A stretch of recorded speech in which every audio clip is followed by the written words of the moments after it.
मैं भगवान की कथा सुनना चाहती हूँ, मैं राम जी की कथा सुनना चाहती हूँ, मैं राम जी के जन्मोत्सव की कथा सुनना चाहती हूँ, उनके प्राकट्य क्यों हुआ, कारण है क्या है वो सुनना चाहती हूँ।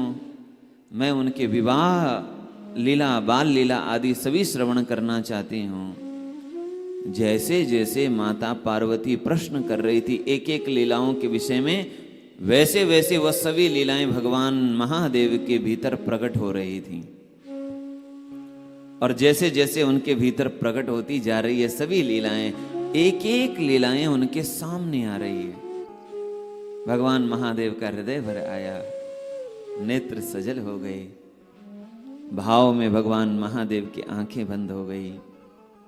राम जी का दर्शन, राम जी का चिंतन और भगवान की लीलाओं का चिंतन करते करते डूब गए। और जब नेत्र खोले तो सबसे पहले क्या किया? धन्य धन्य गिरिराज कुमारी, हे गिरिराज कुमारी, आपके पिता गिरिराज हैं, पर्वतराज हैं, आप उनकी कुमारी हो, आप धन्य हो, आप धन्य हो। क्यों धन्यवाद कह रहे हैं, क्यों धन्यवाद ज्ञापन कर रहे हैं?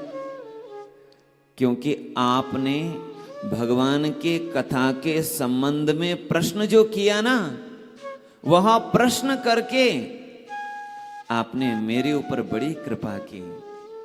क्योंकि आपने प्रश्न किया, आपने मुझसे पूछा, और जैसे ही आपने पूछा वैसे ही मेरे भीतर राम जी की एक एक लीला प्रकट हो गई, भगवान की याद आ गई।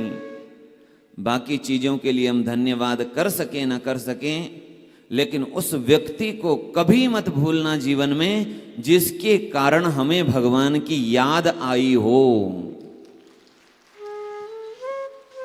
जिसके कारण हमारे मन में भगवान का चिंतन बना हो, भगवान की भक्ति बनी हो, उस व्यक्ति को कभी मत भूलना जिसने हमें भगवान की याद दिला दी। इसलिए भगवान महादेव धन्यवाद ज्ञापन कर रहे हैं।